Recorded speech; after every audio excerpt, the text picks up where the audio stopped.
یہ ایک ہرن اور ٹائیگر کی کہانی ہے۔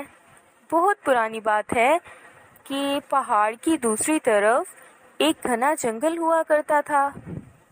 اس جنگل میں طرح طرح کے جانور رہتے تھے۔ ایک ہرن اپنے 2 چھوٹے چھوٹے بچوں کے ساتھ گھاس اور پتے کھا رہی تھی۔ بچے خوشی سے ارد گرد بھاگتے اور کھیلتے پھر رہے تھے اور ہرن بھی ان کے پیچھے پیچھے چل رہی تھی۔ ہرن کے بچے کھیلتے کھیلتے ایک غار میں چلے گئے۔ ہرن بہت ڈر گئی کیونکہ وہ غار ایک ٹائیگر کا تھا۔ مرے ہوئے جانوروں کی ہڈیاں ہر طرف پھیلی ہوئی تھیں۔ بٹ تھینک گاڈ ٹائیگر اس غار میں نہیں تھا۔ ہرن اپنے بچوں کو غار سے باہر نکالنے گئی اور تبھی اس نے ٹائیگر کی خطرناک آواز سنی۔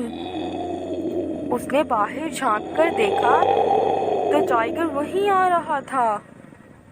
اس وقت غار سے باہر نکلنا بہت ڈینجرس تھا۔ تبھی ہرن نے ایک پلان سوچا۔ جب ٹائیگر غار کے بالکل نزدیک آ گیا تو ہرن نے زور سے کہا، پیارے بچوں مت رو، میں تمہارے لیے ایک ٹائیگر پکڑ کر لاؤں گا اور پھر تم اسے مزے مزے سے کھانا۔ ڈونٹ وری، میں تمہیں بہت اچھا ڈنر کرواؤں گا۔ ٹائیگر نے جب یہ سنا تو ایک دم ڈر گیا اور سوچنے لگا، یہ خطرناک آواز تو غار میں سے آ رہی ہے۔ لگتا ہے کوئی خطرناک جانور مجھے پکڑنے کے لیے غار میں چھپا ہوا ہے۔ مجھے یہاں سے فوراً چلے جانا چاہیے۔ اور ٹائیگر وہاں سے بھاگتا بنا۔ ایک بھیڑیے نے بھاگتے ہوئے ٹائیگر کو دیکھا تو کہنے لگا، ٹائیگر میرے دوست کہاں بھاگے جا رہے ہو؟ ٹائیگر نے کہا، او تمہیں کیا پتا، ایک بہت خطرناک جانور آیا ہوا ہے اور مجھے پکڑنا چاہتا ہے۔ اس کے چھوٹے چھوٹے بچے ٹائیگر کھانے کے لیے رو رہے ہیں۔ میں اسی سے ڈر کر بھاگ رہا ہوں۔ بھیڑیا سمجھ گیا کہ یہ ٹائیگر بڑا بزدل اور بدھو ہے۔ بھیڑیے نے کہا، میرے دوست ٹائیگر، کوئی بھی جانور ٹائیگر سے بڑا اور اسٹرانگ نہیں ہے۔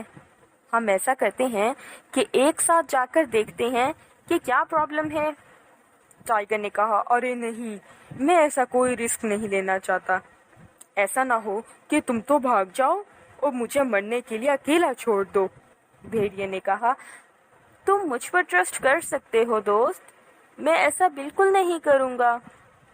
پھر بھی اگر تمہیں یقین نہیں تو میری دم کو اپنی دم سے باندھ دو، ایسے میں تمہیں چھوڑ کر نہیں بھاگ سکوں گا۔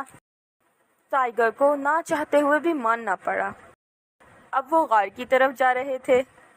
ہرن نے دیکھا کہ بھیڑیا اور ٹائیگر دونوں ایک ساتھ غار کی طرف آ رہے ہیں تو اونچی آواز میں کہنے لگی، تھوڑی دیر انتظار کرو پیارے بچوں، میں نے ایک بھیڑیے کے ذمہ لگایا ہے، وہ بس ٹائیگر کو لے کر آتا ہی ہوگا، پھر ہم سب مل کر ڈنر کریں گے۔ ٹائیگر نے جب یہ سنا تو اسے یقین ہو گیا کہ بھیڑیے نے اس کے ساتھ چیٹنگ کی ہے۔ ٹائیگر بہت ڈر گیا اور ایک لمحے کی دیر کیے بغیر وہاں سے بھاگنے لگا اور اسے جلدی میں یہ بھی یاد نہ رہا کہ بھیڑیا تو اس کی دم سے بندھا ہے۔ وہ سارا راستہ بھیڑیے کو پتھروں، کانٹوں اور جھاڑیوں میں گھسیٹتا پٹکتا چلا آیا۔ راستے میں 2 چٹانوں کے درمیان بھیڑیا پھنس گیا۔ خوف زدہ ٹائیگر نے اسے پوری قوت سے کھینچا۔ ٹائیگر کی دم کٹ گئی اور بھیڑیا نیچے چٹانوں میں جا گرا اور مر گیا۔ دم کٹا ٹائیگر جنگل کی دوسری طرف جا نکلا۔ ہرن اور اس کے بچے حفاظت سے باہر آ گئے اور اپنے گھر چلے گئے۔ پیارے بچوں، طاقت ہی سب کچھ نہیں ہوتی، عقل مندی اور حاضر دماغی سے ہم کئی پرابلمز سے نکل سکتے ہیں۔ Like this video and subscribe.